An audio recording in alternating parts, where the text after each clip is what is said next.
Acid ಪ್ರಕರಣಕ್ಕೆ ಸಂಬಂಧಿಸಿದಂತೆ ಆರೋಪಿಯನ್ನ ಬಂಧಿಸಿದ ಪೊಲೀಸರು.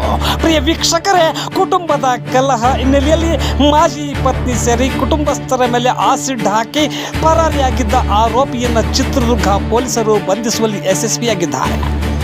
ಚಿತ್ರದುರ್ಗ ನಿವಾಸಿ ಸುಹೇಲ್ ಕೌಟುಂಬಿಕ ಕಲಹ ಹಿನ್ನೆಲೆಯಲ್ಲಿ ತನ್ನ ಪತ್ನಿ ತಸೀನಾ ಬಾನು ಸೇರಿದಂತೆ ತಸೀನಾ ಸಹೋದರಿ ಹಾಗೂ ಅವರ ಮಕ್ಕಳ ಮೇಲೆ ಆಸಿಡ್ ಹಾಕಿ ವಿಕೃತಿ ಮೆರೆದಿದ್ದ. ಇತ್ತ ಗಾಯಾಳು ಆಸ್ಪತ್ರೆಗೆ ದಾಖಲಿಸಲಾಗಿತ್ತು. ಆರೋಪಿ ಸುಹೇಲ್ ತಲೆಮರೆಸಿಕೊಂಡಿದ್ದ. ಕೂಡಲೇ ಕಾರ್ಯಪ್ರವೃತ್ತರಾದ ಪೊಲೀಸರು 3 ತಂಡಗಳನ್ನು ರಚನೆ ಮಾಡಿಕೊಂಡು ಆರೋಪಿ ಸುಹೇಲ್ನನ್ನ ಚಿಂತಾಮಣಿ ಬಳಿ ಬಂಧಿಸುವಲ್ಲಿ ಯಶಸ್ವಿಯಾಗಿದ್ದಾರೆ.